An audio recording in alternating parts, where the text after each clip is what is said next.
You already mastered the art of masking. That was your apprenticeship, like a child who learns to walk by first crawling. You crawled through silence, through fitting in, through scanning every flicker of an eyebrow, through avoiding stepping on landmines. That was survival, and survival is a form of genius. Think of it. You became a human lie detector. You tracked micro-movements, voice tones, tension in the air. That's Jedi-level pattern recognition. But instead of wielding it like a lightsaber, you duct-taped it into a shield. You used it to avoid pain, when in fact it's designed to influence reality itself. When you hid, you thought you were weak, but hiding is just camouflage.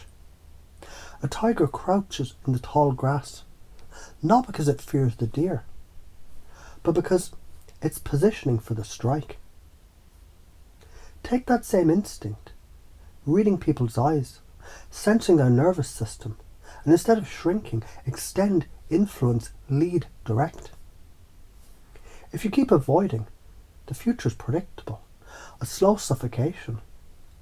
You'll become a ghost who lived politely, but never left fingerprints on the world. But if you shift just 5 degrees, the future explodes open. You'll create movements, relationships, wealth, love that's unconditional. Because it's not begged for, it's magnetized. Neuroscience shows the brain's mirror neurons, they fire when we observe others. You're already syncing with people. Right now, you use that sync to dodge danger. But if you add intention, you can use it to guide states. Erickson called this pacing and leading. Pace their breath, their tone, their story. Then tilt it subtly where you want it to go. The unconscious follows without resistance. Notice their rhythm, match it. Then lead it like a dance.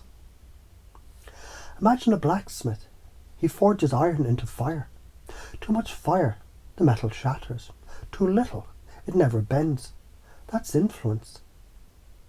You're the blacksmith of human energy. You've been avoiding the forge, because once you felt burned, but the truth, you're the fucking fire. The details, you already do this when you smile at the right time. Nod, soften your eyes, that's influence, micro level. The big picture, every empire, every revolution, every movement, it started because someone dared to stop masking and start speaking the thing everyone else swallowed. Practice shifting between detail and big picture influence. See both the tree and the forest, then decide which frame liberates the person in front of you. Why is this important? Because beneath the fear of rejection, your true criteria is freedom, authenticity. Fuck conditional love. You want resonant love. Influence is not manipulation. It's the art of aligning reality with your deeper values. From now on, when you feel the old reflex to hide, ask, which value am I betraying if I stay silent? Then act in service of that value. You fear rocking the boat, but let's be blunt. The boat is already sinking if you don't. Playing small is not safety, it's self-erasure. Karma doesn't punish you for being bold. It punishes you for being a coward. Because every time you suppress truth, your nervous system encodes weakness instead of power. Interrupt the old pattern now. Breathe. Stand taller. Say the thing unspoken. Let the chips fall. If you continue avoiding, you'll keep rehearsing life instead of living it. Others will write your script, and you'll play a side character in your own movie. If you step into influence, your relationships will deepen, your career accelerates, your joy expands. You'll attract those who resonate with your unapologetic presence. Science of influence says, People trust certainty more than perfection. So when you stop apologizing for existing, you become the gravitational center that others orbit. Stop being a polite fucking ghost. You already have the X-ray vision for people's triggers. Instead of tiptoeing, drop the hammer. Say the truth. With love, but with spine. Every great leader did this. Jesus flipped tables. Buddha walked out of the palace. MLK didn't ask permission. They used presence as a weapon of mass construction. Step into the father energy of truth. Speak it, even if your voice shakes, especially if it shakes. So here's the deal.